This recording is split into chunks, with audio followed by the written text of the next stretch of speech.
Welcome into the Early Wedge live here on CBS Sports Network as our coverage of the 89th playing of the Masters continues across our family of networks here on CBS Sports. Joe Musso, pleased to be alongside my guys, Jason Sobel, Mike McClure. We're going to get into a little bit of everything here over the next hour. And we were just saying prior, guys, we're ready for some golf shots. I mean, we're the eve of the Masters right now. What's washing over you right now, Jason, as we prepare for this one?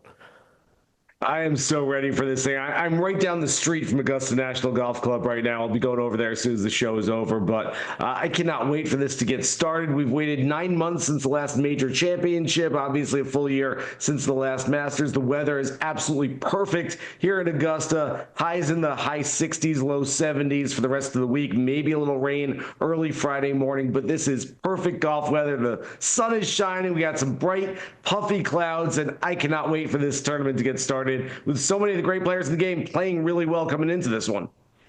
You know, everybody keeps the pitch counter. Jason, how many is this for you?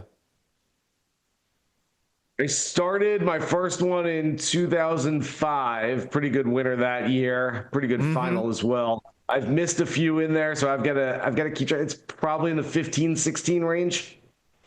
Well, we can't wait for you to get over there, get boots on the ground, experience it again this year. Mike, as we look at these storylines, the conversation has taken on similar paces no matter where you're consuming it from. It's, well, strokes gain numbers, about 10 guys can win this tournament. Inevitably, we then get down to 2 and start talking about the legend and legacy out in front of Rory McIlroy and Scottie Scheffler. But when you put your head on the pillow tonight, is there a storyline that has your attention most notably? You know, Joe, I think it still has to be Rory in the 17th attempt here. I personally think it's his best shot remaining. And I know that sounds a little insane to say it's his last great shot, but he's coming in arguably the best form of his career, in my opinion. When you look at what Rory's doing right now, 2 wins already this year in the United States, I think that this is the opportunity. And I know that it's really kind of overshadowed a lot of things. It's very interesting to watch his press conferences and have him downplay how significant it is. But for me, it's still got to be Rory here. I think that if he's going to get it, it really needs to be this time around. Everyone else is not, he's not getting any younger. Everyone else is getting a lot better. I think this is Rory's really last great opportunity to get it done. Yeah, when we look back in the retrospective, this is going to be one of those years circled, whether it be for a win or an opportunity again squandered. I have to credit Brandel Chambly, who does so much great work on the Golf Channel. He said he's a red wine athlete. He's getting better with age, and we're certainly seeing that this year, Jason. What about Rory's offering this go-around feels a little bit different to you? Well, he said that he's not doing anything different, which in itself is different for Rory McIlroy, because over the years we've seen him play a lot of golf leading directly into the Masters. We've seen him play not at all for a few weeks going in. We've seen him try to make this feel like it's the most important thing in the entire world. We've seen him try to trick himself into thinking that it means nothing at all. He's read books. He's listened to podcasts. He's tried to figure out the secret to this. Take your change out of your right pocket, put it in your left pocket. Rory McIlroy has done everything possible to try to win this golf tournament, and he's failed in spectacular fashion, whether that means having a lead going to the back 9 back in 2011, whether it means shooting 64 just a few years ago and being too little too late, or just missing the cut, which he's done on multiple occasions. He's been there, done that. The fact that he said yesterday during his press conference, I'm not doing anything different. I'm just coming out and playing golf. That feels to me like the right strategy this time around. Mike, we're seeing a lot of these markets pop up. We will get to plenty of picks here throughout the hour as well, but markets of Rory and Scottie versus the field, winner without Rory and Scottie. As you take a look at the way that the markets are approaching these 2 favorites right now, does anything jump off the board at you? Yeah, I think the gap between Scottie and Rory is too large right now, Joe. If you look at the calendar year, I mean, Scottie's having a fine year. We just have such lofty expectations, but I think it would be hard to argue that Scottie's been better than Rory this year. I think that the gap between them is too large in the betting market. I actually have Rory favored over Scotty if you look at my simulations over on sportsline.com. So I think that that's what stands out to me, is the fact that Scotty, we're giving him a lot of credit for that body of work, as we should. But I think that relative to Scotty, Rory is a little undervalued, a little disrespect in the betting market itself. Now, I'm not saying I have great betting value on either of them necessarily here, but I do think that they should be a lot closer in these betting markets. And I think from that standpoint, Rory's being a little disrespected relative to Scotty. Again, picks in many markets coming up throughout the hour. But let's assess Scheffler here for a second, because the form, it got off to the false start with the injury earlier on in the season. He has had a couple data points, a couple ball striking rounds that do give you hope that the same Scotty, Jason, is going to show up this go around. And history doesn't seem to faze him. The successful defenses, we know you can count them on one hand, and 3 and 4 years is a club of only one right now. Jack back in the 60s. So much history out in front of Scotty, but he either doesn't engage with it or it doesn't faze him. How do you think he's become such a cool character here in just his 6th start at the Masters? I really think that he does such a great job of blocking out the noise and not paying attention to anything. Players going back to Jack Nicklaus and Tiger Woods have said, I don't read anything, I don't listen to anything. That's baloney. Jack Nicklaus had refrigerator headlines posted up there during the entire week saying he couldn't win. Tiger Woods was out there reading everything. I honestly believe that Scotty Scheffler doesn't read, doesn't listen. He's maybe not even watching us right now, if you can believe that. That said, it's a great job of blocking out the noise. I spoke with Scotty yesterday after his press conference. We did a one-on-one for Masters Radio, and he told me this is the most he's been prepared for a golf tournament so far this year. He's had 6 previous starts, 6 top 25s, 3 top 10s, of course, a runner-up finish in his most recent start at the Texas Children's Houston Open, just as he did last year, previewing what he would do for the Masters 2 weeks later. That might sound like, okay, well, yeah, of course he's going to prepare better for the Masters, but it really feels like he is trending in the right direction. He is peaking at the right time, and his game is ready to fire on all cylinders for this major championship. Yeah, he said it at the podium on Tuesday that he's starting to feel some of those feels that he had last year that were escaping him after that hand injury. I like to offer an anecdote that on that fateful day where he started the day in cuffs and then posted the number at Valhalla, I had an interesting interaction with Scotty later on in that day. He's coming out of player physio. I'm walking through the media area. Just him and I. Would have been awkward not to say hello or ask a question or even just ask how he was doing, which is exactly what I did. I said, Scotty, how you hanging in there? And like a man who was just ready to go win another major, and now we know he did not, gave me a look, said, we're doing all right. And I think that moment right there just encapsulates Scotty Scheffler, that no matter what the world, the game, life, this tournament's going to throw at him, he's going to throw Scotty Scheffler back. So it's hard to imagine a Sunday that doesn't include the name Scheffler near or at the top of that leaderboard. I want to get to this second tier of storylines because there's so many great ones as well. And it takes me back to the grand pursuits, not just McIlroy in search of becoming that career Grand Slam and joining that elusive club that we haven't seen for 20 plus years, another name added too. But if we get either Xander Schauffele or Colin Morikawa this week at the Masters, we go to Oakmont looking for career Grand Slams as well. And let's go on Xander here first, guys. Jason, we're talking about a guy who didn't have one less than 12 months ago. We could be talking about a guy, let me not get in front of myself, who has the career Grand Slam accomplished in 13 months' time. How do you like Schauffele coming into this week? Look, I like him. If you're trying to get leverage in some places, I don't think that a lot of people are on Xander just because of the wealth of so many good players who are playing well coming into this one. He's still coming off injury, but the ball striking numbers in his last start in Tampa were fantastic, tee to green. He talks about how he feels good right now. He's ramping up for a big second half of the season. I'm not sure he's quite ready. I spoke with Xander for a little while the other day. He seems like he's in good spirits. He likes where his game is at, but it just feels like something isn't quite there yet. Xander and I spoke about a month ago during his return at the Arnold Palmer Invitational, and I suggested that it might be a big July, August, September for him. He kind of nodded his head, and other players have had similar fates where they missed time at the beginning of the year, struggled to get it back right away, but then at the end of the year, they had more left in the tank than some of their peers. I can see that for Xander Schauffele. I don't know if that's going to manifest itself in a big result result this week. But again, is whatever you rank these players, the third best player in the world, the fourth best player, you might call him the best player in the world. He's that good that he can go out to Augusta National and win a third major championship in the last 4 tries. Maybe we'll be talking about the Xander Slam at some point pretty soon. The Zan Slam, I could get on board with that for sure. He does have the best ball striking day anywhere in the world this season in golf. I believe, I can't remember the round it was, but it was a round at Valspar. A lone round like that, a single data point, Mike, when we are lacking in data points. How much credibility, how much does that factor into the way you project Schauffele across this week? You know, it factors in a little bit, but it really, when you look at Xander, we've seen enough of a sample size to know that when he's feeling good, he's one of the best golfers in the world, and it is the ball striking.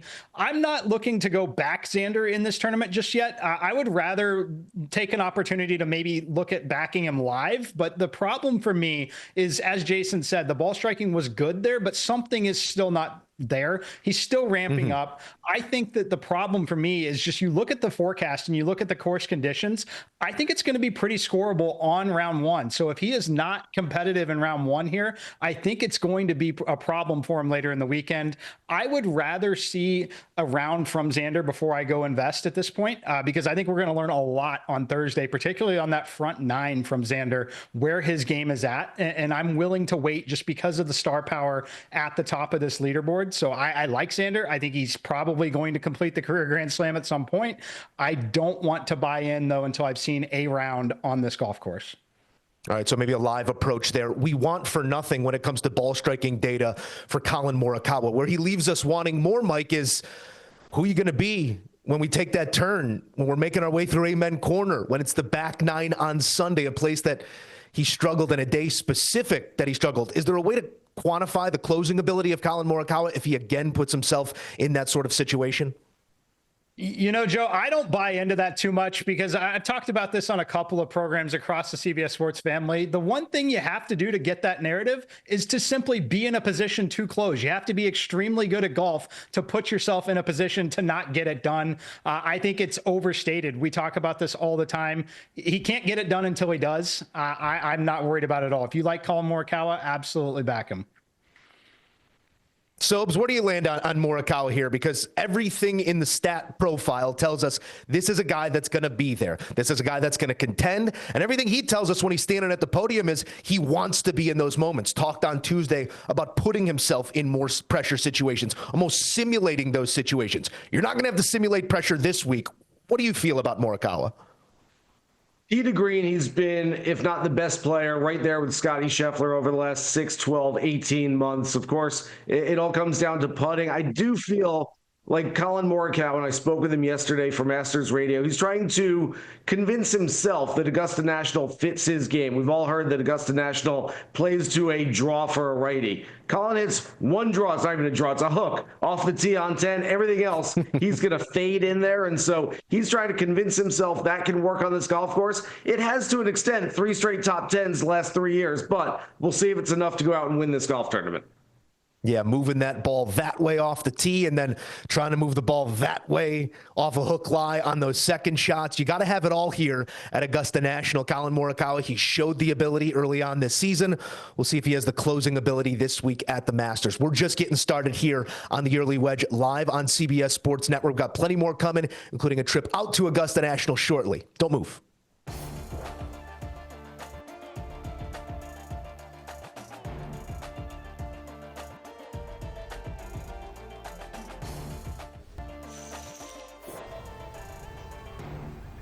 Back on the Early Wedge live on CBS Sports Network. Joining the conversation now from Augusta National, our set there, Patrick McDonald, the scribe never far from notes. What's at the top of the pad after stalking the ground for the last 48 hours for the first time in your career? I think the biggest surprise so far, Musso, is just how popular Rick Gehman is. I mean, this guy, he has fans hooting and hollering every which way. You should see behind the set right now. They're just lining up for rickrungood.com. But honestly, you look at the top of this odds board, the top of this tournament, and it's hard to look past Rory McIlroy and Scottie Scheffler. Everyone's been talking about them. They entered the press building yesterday. Scheffler saying it's the most prepared he has felt for a tournament so far this year. And you think about it, the quote-unquote slow start start. Last start in Houston, that was only start number 6 of the year. Start number 6 in 2024, Joe. That was the Arnold Palmer Invitational. So he's not too far off from that cadence. And so I think Scheffler, McIlroy, and maybe some of those Augusta National magic grabbers like a Phil Mickelson, like a Patrick Reed, those are the 3 big things I'm looking at so far. You know, I once saw Rick Gehman sign a baby in Phoenix. It's a story for another day, but it's quite a story indeed. Patrick, weather is always a topic, and it's interesting because this is the major we get at the same place, and we're so lucky too, but it plays so differently. It felt like we got 4 different days a year ago. Weather has been a topic of discussion coming into this week once again. We see the flags up behind you. A little rain may be expected in the forecast on Friday. We did get dumped on there on Monday. Hurricane Helene had its effects as well. When you take weather into factor here, is this something that you think broadens or tightens the number of names that can actually win this golf tournament this week? I think it has to broaden. And you just look back at last weekend in 2024 where we had Bryson DeChambeau head into the weekend with the lead. We saw the first round 65 in the firmness, in the speed of the greens, in the pitchy, touchy shots. He just was not able to handle them. And so if you put a little bit of rain into this grass, into these grounds, I think it has to bring more players into the field. But Joe, I would guess that Augusta National knew that storm on Monday was coming for the last 365 days. I mean, they had workers ready Tuesday morning. This place has already dried up. You mentioned the wind. And so I'm hoping with my hearts of hearts we're able to skirt some of that rain Thursday night into Friday evening, and we can get a firm, fast, fiery Augusta National. But I do think if there is rain during those days, more players have a chance to win this thing. Yeah, a sporting wind and a faster golf course always provides more imagination and so much of the entertainment factor in this tournament, the moment, all that it stands for. But you get around those green complexes, and the best in the world, the cream, seems to rise to the top. Patrick, this is a unique experience I know you're having, and this is not a unique conversation. We've hit Scotty. We've hit Rory, not with you, but earlier in the show. We talked a little Morikawa, a little Xander. It seems like so much oxygen in the room, and yesterday in the press room is being taken up by those two. What's the thing we're not talking about right now that you're excited to see this week? I think this is the most wide-open Masters in maybe the last half decade. You look at the past 5, and simply the 4 best players in the world have won 4 of them. Dustin Johnson in 2020. You get Scotty twice, and Jon Rahm there sandwiched in between in 2023. So I've gone back and forth. I've convinced myself this is Scotty Scheffler's to win. I mean, he absolutely owns this place. He's rounding into form. And then I've convinced myself the Robert McIntyres, the Shane Lowrys of the world are going to perform well and have a real chance to slip on that green jacket. And I think the one thing we might be overlooking mostly is a lot of those live golf players, Joe, are coming into this tournament in some really good form, and they aren't answering the same questions that they were answering 2 years ago. Last year, Jon Rahm in a new headspace. He looked miserable in his defense last year. How can you be miserable hosting the Champions Dinner and defending at Augusta National? He is confident. He is in good form. Patrick Reed, another one of those guys. I mentioned Phil Mickelson. I think he has a real chance. Bryson DeChambeau. And the one name no one seems to be mentioning for whatever reason, it's the 5-time champ. It's Brooks Koepka. The ball striking looks good enough, and we know with the new putter that he put back in the bag, that gamer that he loves so much, he has a tendency to make those must-makes this time of year. Yeah, when you try and picture the guy in the green jacket, Brooks is always one that I have no hard time picturing, and it was Brooks battling with Rahm and Rahm's eventual Masters triumph a couple of years back. But last year, as you alluded to, Jon Rahm's worst Masters finished there in the 40s. We'll see what he brings in the bounce back. I'm interested, Jason, Mike. Jason, I'll go to you first here. Do you share that same idea or that same compulsion that this is a wide-open Masters despite the way we're talking about the top 2, Jason? In a way, I think it's wide open in the top tier. And I look at the process of elimination, which I do on a regular basis. I know Mike and Patrick are doing the same thing. I'm trying to eliminate guys that I don't think can win a specific event on a specific golf course. And I think it's really hard. You go 8, 10, 12, 14 deep on the odds board this week, and there's very few players that I go, yeah, let me pick his name out, let me take him out, because quite frankly, I can see any one of them winning. That said, I don't think it's as wide open as Patrick said outside of that top tier, outside the top 12 to 15 players. I think it's going to be really difficult for the guy who's 75 to 1, 100 to 1 this week to go out and win this golf tournament. Over the last decade, I believe the longest odds we've seen were Hideki Matsuyama, who was 60 to 1 just 4 years ago. I believe Danny Willett was 50 to 1, even though he was a little bit more of a sleeper play, so to speak, just because the general public didn't know as much about him. But I just don't see someone coming from way back in the pack to go win this golf tournament. Mike, that's been the story with all major champions as of late. Americans, 7 in a row, 20 to 1 or shorter. Also a good streak right now. Should we be looking past 20 to 1, or are these just the rules to the game these days? I say rules to the game these days. This is a lot like March Madness. We got 4 1 seeds here at the top. I personally expect it to come from that group, especially considering the weather that Patrick laid out. I think that we get very minimal, potentially zero rain. And if that happens, I think it's going to be extremely difficult from anyone further down the odds board. So, yeah, I think it's definitely the chalk at the top. All right, we have already robbed too many moments from Patrick McDonald at Augusta National. A parting thought here, Patrick. I want you to take the reporter hat off for a second as you cover your first Masters on site. How's it washing over you emotionally? Everyone says the experience meets the expectation and exceeds it in moments. We know the golf shots haven't started flying yet, but what's this experience been like for you? I walked into the property alongside my good friend Rick Gehman, and I was trying to not get too excited. I didn't want to get overhyped about the whole experience, and then about 5 seconds in, I was like, screw that, soak it in, let's have an absolute week. And I was taking pictures there by the famous scoreboard. I was like a kid in a candy store, Joe, and everything that everyone has ever said about this place, the elevation changes are more drastic than they appear, the green complexes are so severe, the food prices, oh my gosh, the food prices are lower than you could ever imagine. They're all true, but you really don't get to appreciate it until you have that experience. And so I just feel like the luckiest guy in the world, not only because I get to talk to you 3 fine gentlemen, but mainly because I get to do it from Augusta National. Absolutely. We'll keep up the great work, Patrick. If you find him floating, just don't pull him back down to earth. Enjoy the week. We appreciate you. We'll be checking in here on CBS Sports Network and on CBS Sports HQ with Patrick McDonald all week long. Go enjoy it, pal.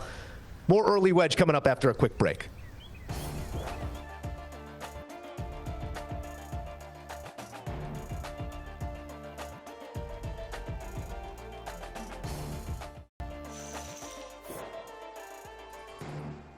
The Early Wedge off and running here on CBS Sports Network. Joe Musso, Mike McClure, Jason Sobel here to get you into some money markets on the Masters. And we're going to dive into some finishing positions. We're going to talk matchups. We're going to get you right for your card for the week ahead. But before we go there, Mike, you know I always lean on you for a little wisdom as well. Is there a pull right now from the data? Is it taking you one direction, bringing you back to a thought that you just can't shake?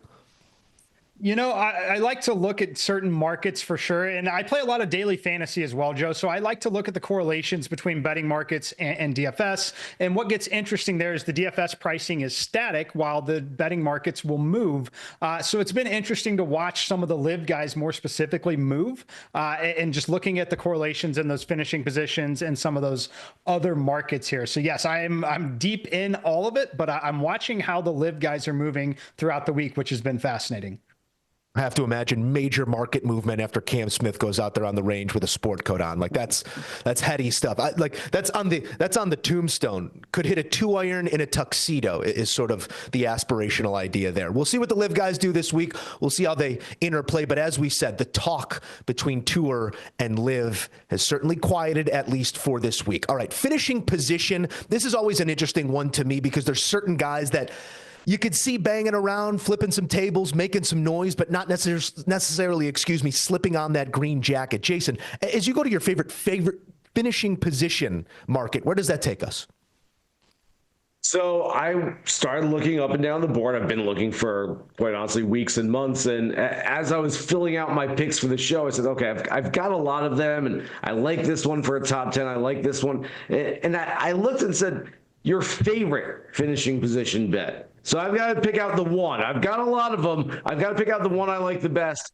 And it made the most sense to go Scotty Scheffler, the defending champion, the number one player in the game, for a top five this week. He finishes top five pretty much every time he plays these days. I love him for a top five finish. It's actually a little bit of a hedge for my outright play this week, and you can guess where I'm going with that in a little while. But at some point, it's the Occam's razor play for me. It's the simplest explanation. It's very often the most correct explanation. And the one that makes the most sense this week is Scotty Scheffler.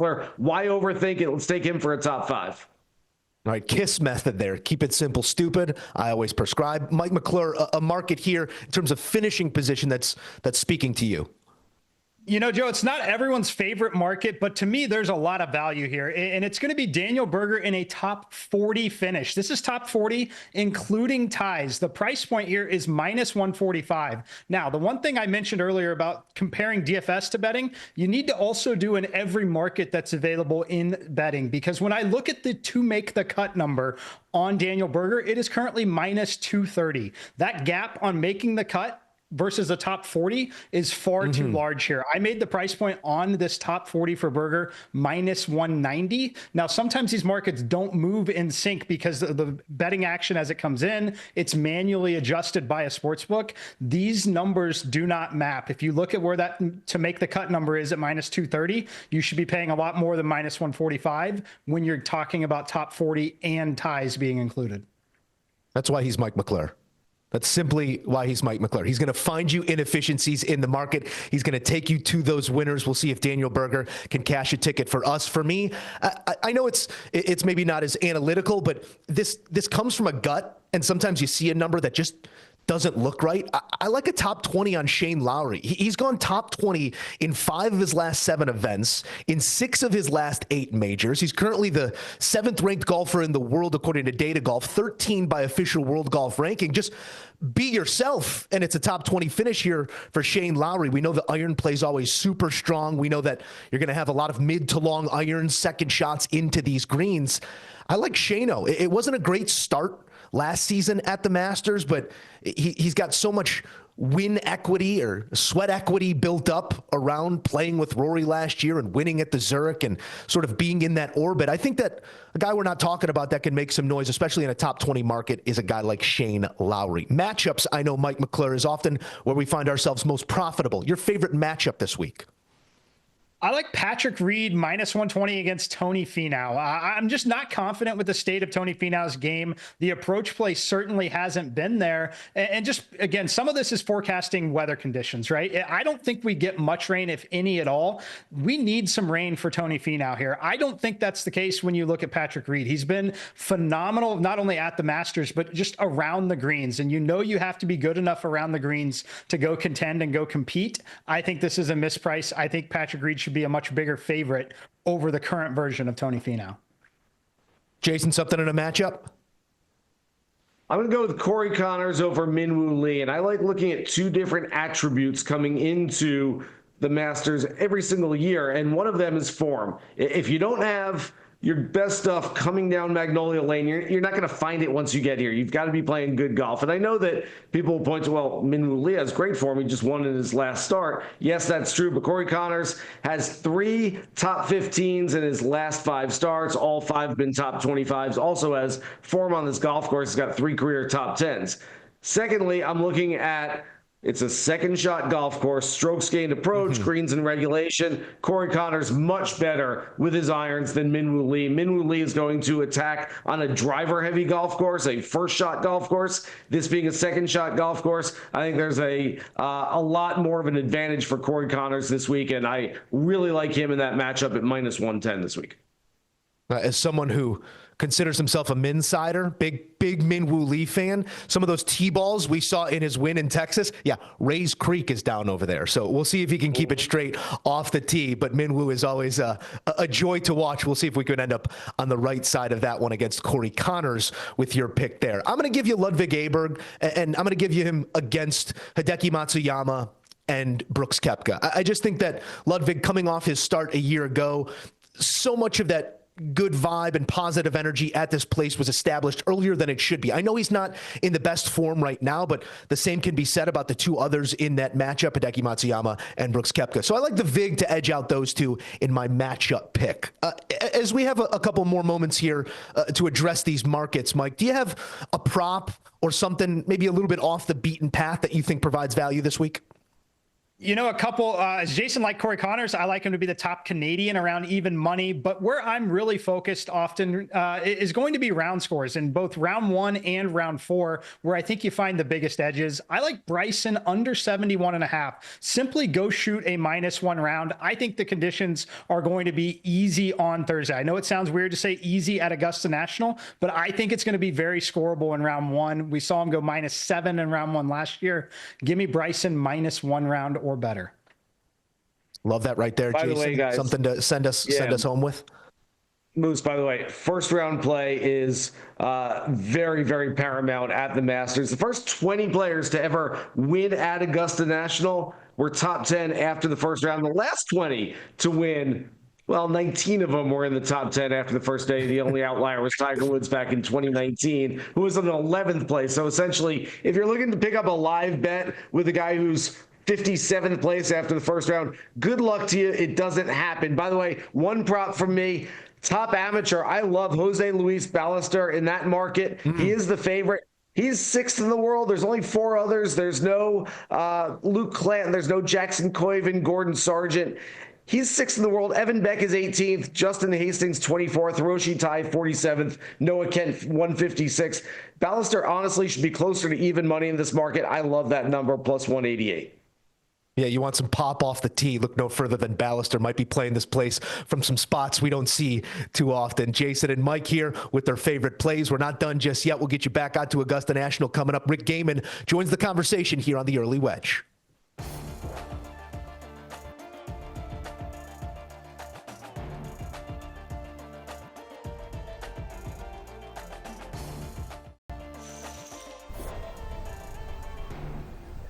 Back on the Early Wedge as we say hello to CBS Sports data scientist and host of the Early Wedge, Rick Gehman, joining us from Augusta National. Rick, always appreciative. A tip of the cap to you for finding ourselves on this opposite format. We know the listeners, they struggle with change at times, but here we are. I want to know, as you approach this 89th playing of the Masters, we come in with big ideas in our heads, certainly, and in your case, the data to back it up. But what's the thing you've talked yourself into over the last 48 hours since arriving on property?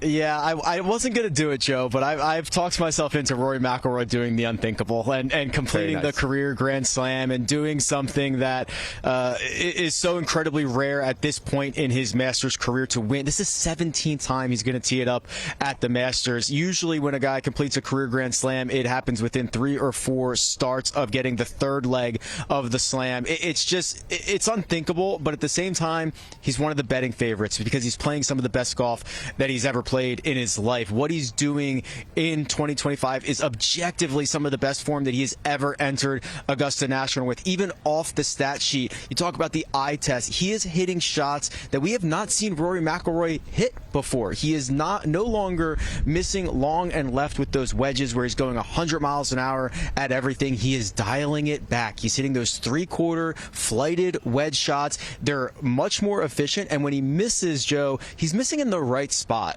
And for all the things that he has tried leading into the Masters, playing a heavy schedule, playing a light schedule, this is something on the golf course that I don't think we've seen before. So I'm ready to be heard again. Rory McIlroy, I think, might just do the darn thing. Well, at least let's open ourselves to the idea that we have. Rick, you and I, we do this every week on HQ, and we've sort of developed a little bit of a discourse and a narrative around Rory McIlroy, and it's one of the things that you've talked about, that off-speed pitch with the wedges this year. But Augusta National being such a second shot golf course, I saw a number. I know you love your numbers. 72% on average of approaches into these greens come from 150 yards or greater. I know Rory has dialed in the wedges, but with some mid to longer irons in his hand, does that lessen the advantage at all in your eyes?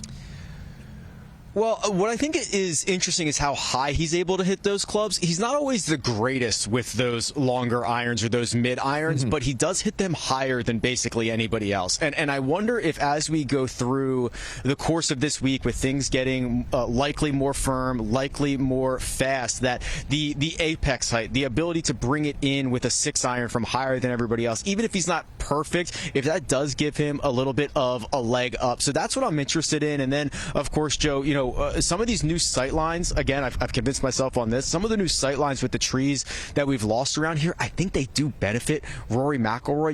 You think about number 10, it doesn't look like you have to hit that high swooping draw as much anymore. So I'm interested to see just kind of how everything kind of comes together for him this week. Interesting that he's won both at Pebble and at the Players with, let's call it, maybe Pebble at best, his A- game. I know the driver was on fire and that Sunday was impressive, but the Players was not his best stuff. If we find Rory McIlroy clicking on all cylinders, I'm not sure there's a question right now whose fastball is the fastest in the game of golf with respect to Scottie Scheffler, obviously. Let's get to some picks here, fellas. And I know, Rick, I made you do it, I think, 4 or 5 days ago. Again, changes are welcome and allowed here on this format. But your pick to win, and then we'll get to some other markets as well.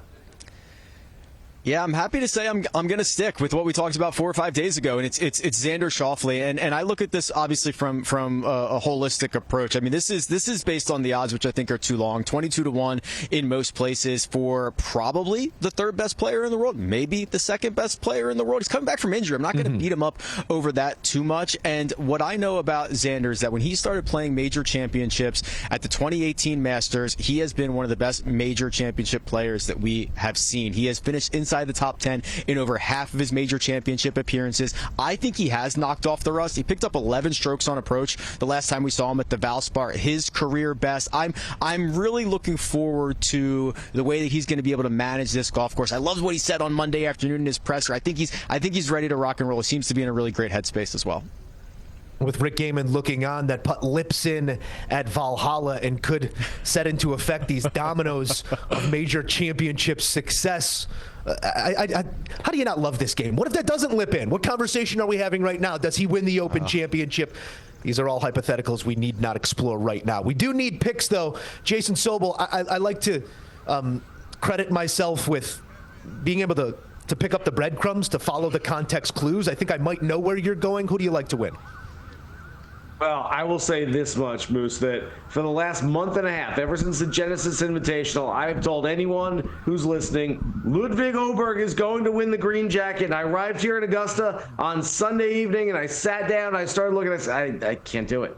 I can't do it. For as much as I talk about form meaning so much coming into Augusta, that you've got to have your best stuff coming into the year's first major, I can't go with a guy who just missed the cut in his last 2 starts, including at the Valero Texas Open. I mean, I didn't need to see him win that golf tournament. I just needed something decent there. He didn't do it. Scratch his name off the list. Instead, again, Occam's razor, Scottie Scheffler. We're going with the simplest explanation. He's the best player in the world. He plays really well on this golf course. He's trending in the right direction. This is going to be one of those where the people who don't pick Scottie Scheffler on Sunday evening are going to be sitting there going, wait, why did I not pick that guy? He's really good. He's the best in the world. He always wins this. Makes sense. Okay, so Rick Gehman, his pick is Xander Schauffele, but he's opening his heart to Rory McIlroy. Jason Sobel opening his heart to nothing. We're gonna win with the guy who's gonna win the thing. Mike McClure, do you dare open your heart to maybe be the guy who's sitting there saying, I should have taken Scheffler?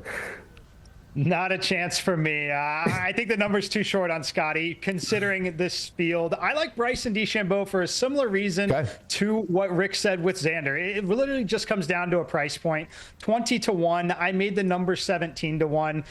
Look at the success Bryson had last year in this event. He was obviously very close, an awesome first round. And it comes down to the conditions that I think we see on the golf course. I think that this is a spot where Bryson can have a pretty clear edge and use some of what he's been working on. You see him out there grinding on the range, taking more shots than essentially anyone.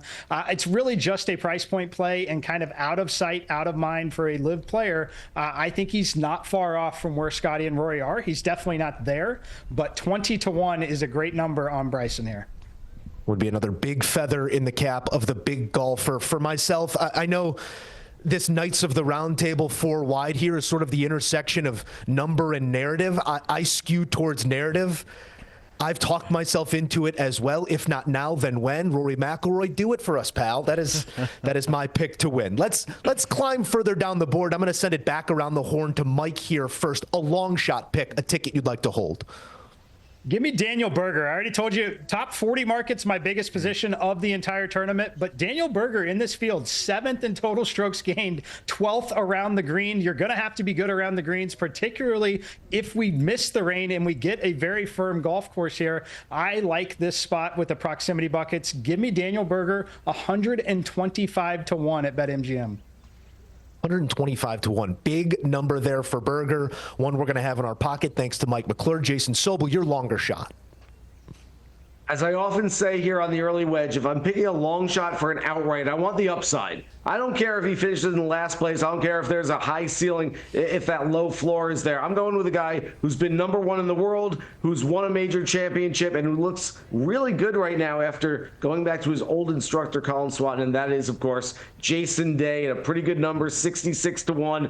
I do think that if all things go right for him, he at least has the potential to win, and that's what I'm looking for. When I pick an outright, I at least want to know the upside is there, the potential is there, and I think it is for him.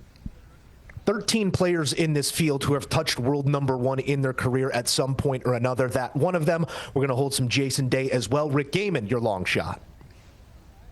Yeah, he's not a former #1, but he's a major champion, and that's Cam Smith for me. Last time I had access to technology, he was about 60 to 1, and he is very on brand, right? The way that Cam Smith is playing on Live Golf is the same way he played on the PGA Tour. He is going to spray it all over the yard, off the tee. That's okay here, and then he's going to have to make up a lot of ground with his short game and with the flat stick in particular. And we've had shot-by-shot tracking at the Masters since 2019, so we've had 6 years of it. Cam Smith is basically the best putter on these greens that we have been able to track. So I'm really interested to see if he can kind of keep the momentum that he's had showing up at this golf course, get into a mix on Sunday and take a good run at this thing. Last time I had access to technology. I mean, print the shirts and take my money, Rick Gehman. I love that right there. I'm going to give you, for a longer shot here, Sepp Straka, Georgia boy. I mean, not originally that we know, but he's played some great golf. Long iron game is something you're going to need here. Sepp's one of the best in the world, in that regard. And I found it interesting, worth nothing for this pick, but I think there's 8 or 9 Georgia Bulldogs in this field at Augusta National. We're looking at like 7-8% of the field is Georgia Bulldogs here in this beautiful piece of Georgia that we're going to feast on here over the next few days. And again, it is Masters Eve. We're getting you to those T-balls flying on Thursday morning here on the Early Wedge. We got one more to take it to, and we need a top 10 pick. Rick, I'm going to come to you right now. As you look at someone that you think maybe is going to find themselves their name on that top page of the leaderboard come Sunday, but maybe doesn't have that closing power, who matches that billing for you? You've described him perfectly. His name is Corey Connors, who has a couple of wins on the PGA Tour, both at the same golf tournament, and just piles and piles of top 10s and top 20s. And the way that he's playing right now, his last 4 starts have been phenomenal. 3 top 10 finishes and a T18 the last time we saw him, which was the Texas Open last week. And he is really starting to put the complete game together. He's for years been one of the founding members of Team No Putt, the ability to strike it, gets on the putting surfaces, and really gives back strokes to his peers. He's starting to fix that a little bit, and he's always played well here at Augusta National, including putting well on these very undulating greens. So I'm excited to see him get in the mix, float around that, T6, T12. Then, of course, by the time this thing gets wrapped up on Sunday afternoon, he is firmly inside the top 10 and probably never had a chance to win the golf tournament. That is the DJ play, not Dustin Johnson, but you're in the mix. That's the in the mix play, a pick from Rick Gehman. Rick, enjoy your time out there on the grounds at Augusta National. We got final thoughts coming up shortly on the Early Wedge.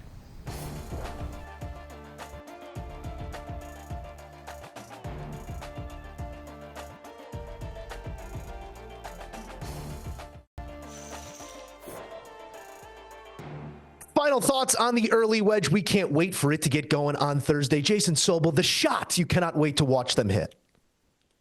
Okay, it's not just at number 12, which is the best par 3 in the entire world, but it's Jordan Spieth at number 12 still every year. It gets me. They'll show the replay. By the way, quick life hack. Take half an egg salad, half a pimento cheese, throw bacon in the middle, smash them together. Ooh. That's your favorite sandwich.